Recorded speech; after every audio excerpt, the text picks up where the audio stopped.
Miss Putih dan teman-teman, kami dari kelompok 5 ingin mempresentasikan pertemuan 13 yang mengambil contoh industri transportasi.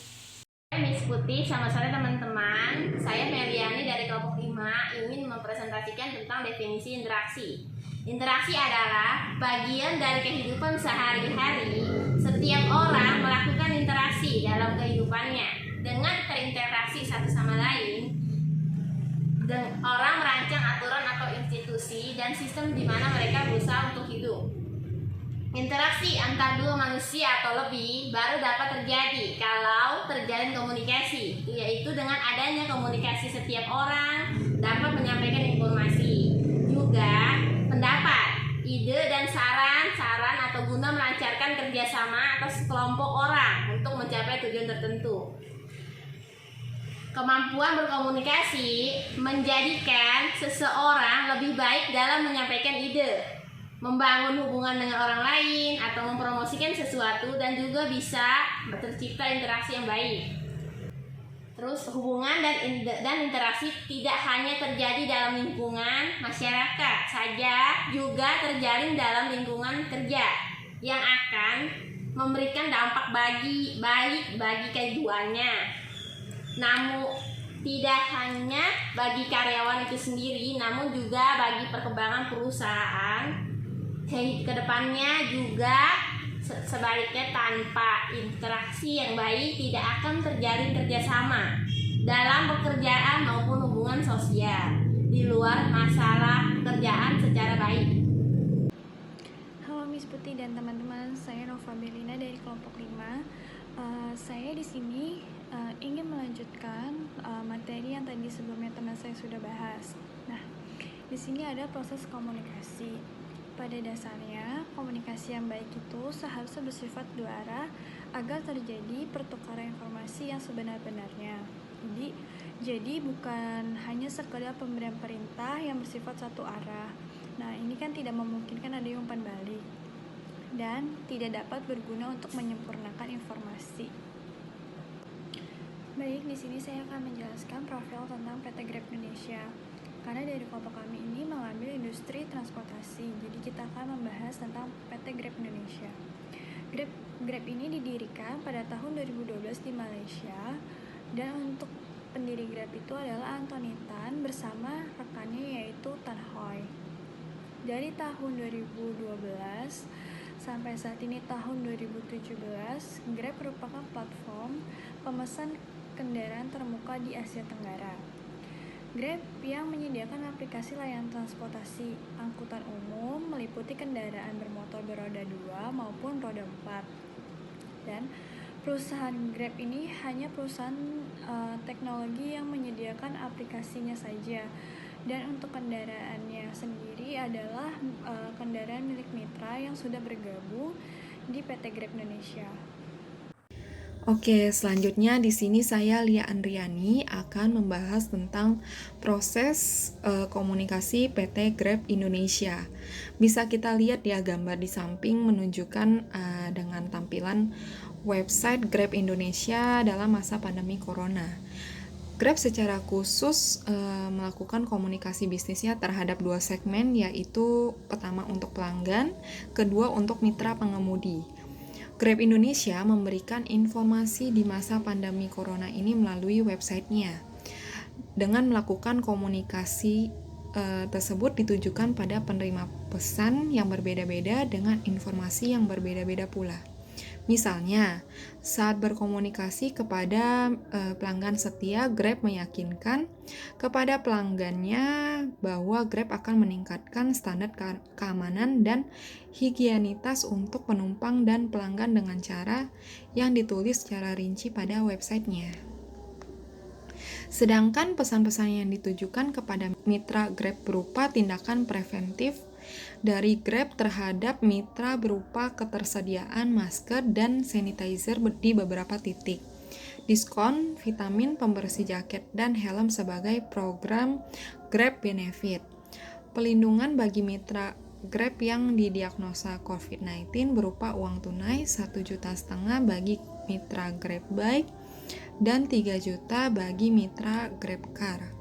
Selain itu, program kebijakan yang dijelaskan dalam pesan websitenya juga memberikan informasi bagaimana caranya agar tetap aman, seperti periksa suhu tubuh, bersihkan tangan setelah menyentuh uang tunai, dan lain sebagainya.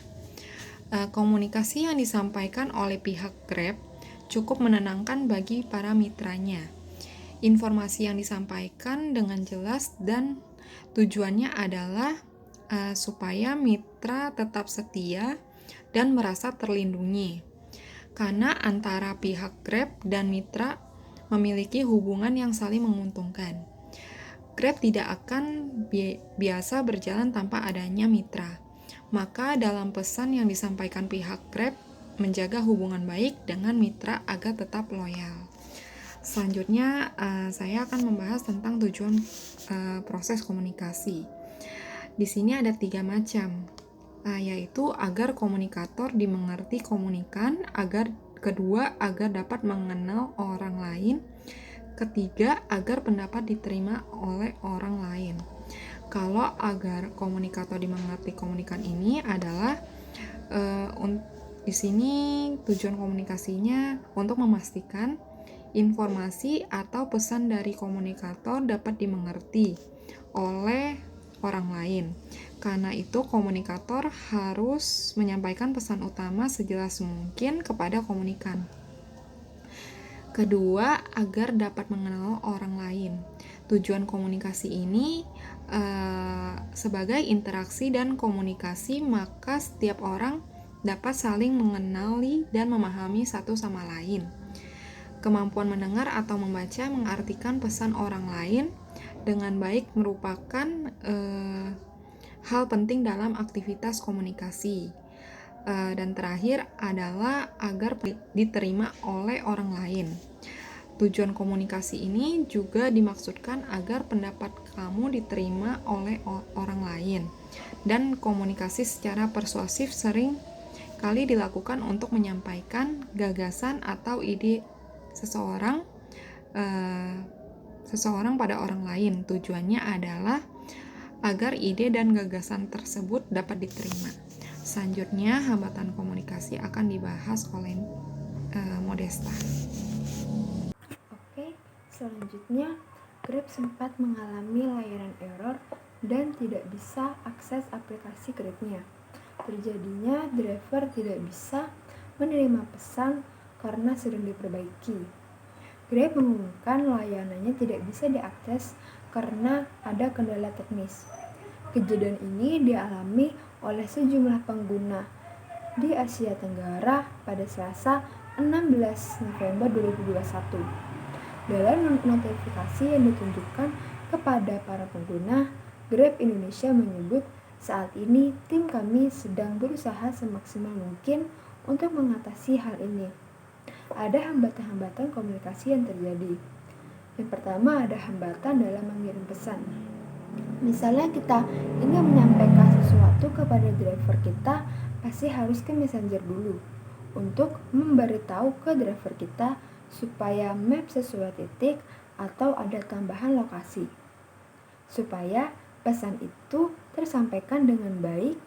Tetapi ketika kita kirim pesan tersebut, terkadang suka error aplikasinya sendiri atau server ada bermasalah. Jadinya tidak tersampaikan pesan tersebut ke driver yang kita pesan. Agar sebuah pesan yang kita sampaikan bisa dikonfirmasi apakah sudah diketahui, dipahami, dilakukan, dan diterima secara baik atau tidak. Yang kedua, ada hambatan dalam menerima pesan. Nah, hambatan dalam menerima pesan itu ketika kita sudah menerima pesan dari driver tersebut tetapi tidak muncul notif dari messenger Grab. Jadinya kita tidak tahu apa yang disampaikan oleh driver tersebut. Yang ketiga, ada hambatan dalam mengerti isi pesan. Contohnya, misalkan kita menyampaikan pesan atau ungkapan ke driver untuk tetap hati-hati dalam perjalanan, tidak mengebut supaya tidak terjadi kecelakaan, tetapi karena sudah dalam perjalanan, Mungkin drivernya tidak mendengar karena keberisikan di jalanan. Ini bertujuan agar pesan lebih dipahami dan apakah sudah diterima atau belum kepada driver. Di slide ini saya misalkan Serlita dengan NIM 2019-03-03 kali 20 akan membahas tentang keterampilan interaktif. Di sini ada pewawancara. Dalam pewawancara itu harus memenuhi 4 poin. Untuk poin yang pertama itu pewawancara harus menetapkan tujuan dilaksanakannya wawancara. Kenapa? Karena agar pewawancara bisa menentukan pertanyaan apa saja yang akan ditanyakan kepada narasumber dan seberapa penting topik tersebut agar berita atau informasi yang didapat itu dapat bermanfaat. Kemudian di poin kedua, pewawancara harus menetapkan metode wawancara yang akan dilaksanakan. Apakah menggunakan wawancara terstruktur atau tidak terstruktur? Apakah akan menggunakan wawancara 4 mata atau dengan panel? Wawancara terstruktur itu menggunakan pertanyaan yang telah ditetapkan atau disiapkan, yang ditanyakan kepada orang yang akan diwawancarai maupun narasumber. Sedangkan dalam wawancara tidak terstruktur, itu pertanyaannya yang diajukan tidak ditentukan sebelumnya. Jadi ibaratnya pertanyaan yang diajukan itu semuanya dilakukan secara spontan. Kemudian di poin ketiga, pewawancara harus menyiapkan alat pendukung seperti perekam, alat tulis, buku catatan, kamera, ataupun video kamera. Hal ini harus disiapkan agar kita bisa lebih siap dalam mewawancarai narasumber dan bisa mendapatkan hasil wawancara dengan informasi yang lengkap. Kemudian untuk poin yang keempat, pewawancara harus dapat memperkirakan karakter, nilai, keyakinan, atau budaya pribadi dari pihak yang diwawancarai. Kenapa? Agar supaya tidak terjadi kesalahpahaman dalam berjalannya wawancara tersebut. Contohnya itu seperti yang dilansir wiranurmansyah.com tanggal 1 Juli 2019. Wira menanyakan kepada salah satu karyawan di PT Grab mengenai gimana sih rasanya kerja di Grab, terus bagaimana suasana kantor di Grab, apa tantangan terbesar yang dihadapi, kemudian apa persyaratan utama untuk menjadi Grabbers, terus bagaimana fasilitas Grabbers agar bisa terus berkembang secara pekerjaan dan pribadinya. Kemudian seperti apa driver atau mitra yang Grab harapkan. Dan negosiasi adalah salah satu bentuk diskusi yang melibatkan dua pihak atau lebih untuk memperoleh kesepakatan yang disetujui oleh pihak yang terlibat di dalamnya. Dalam pelaksanaannya, salah satu pihak akan menerangkan sudut pandangnya dan pihak lain akan menerima kondisi yang ditawarkan ataupun menolaknya dengan mengeluarkan sudut pandang atau argumennya sendiri. Proses ini akan terus berlanjut hingga kedua belah pihak yang bernegosiasi bisa mendapatkan kesepakatan. Tujuan dari negosiasi diantaranya mengetahui strategi negosiasi, mengetahui tahapan negosiasi, pemahaman perbedaan budaya, terutama yang terkait dengan kebiasaan yang dilakukan. Contohnya yang dilansir dari laman sumex.co pada tanggal 3 Desember 2020 yang mengatakan bahwa Gojek dan Grab akan melakukan merge. Chief Corporate Affairs Gojek, Nila Marita menyampaikan, pihaknya tidak dapat menanggapi rumor yang beredar di pasar. Pihaknya hanya dapat menyampaikan bahwa fundamental bisnis Gojek semakin kuat, bahkan saat pandemi ini. Beberapa layanan telah mencatatkan kontribusi margin yang positif.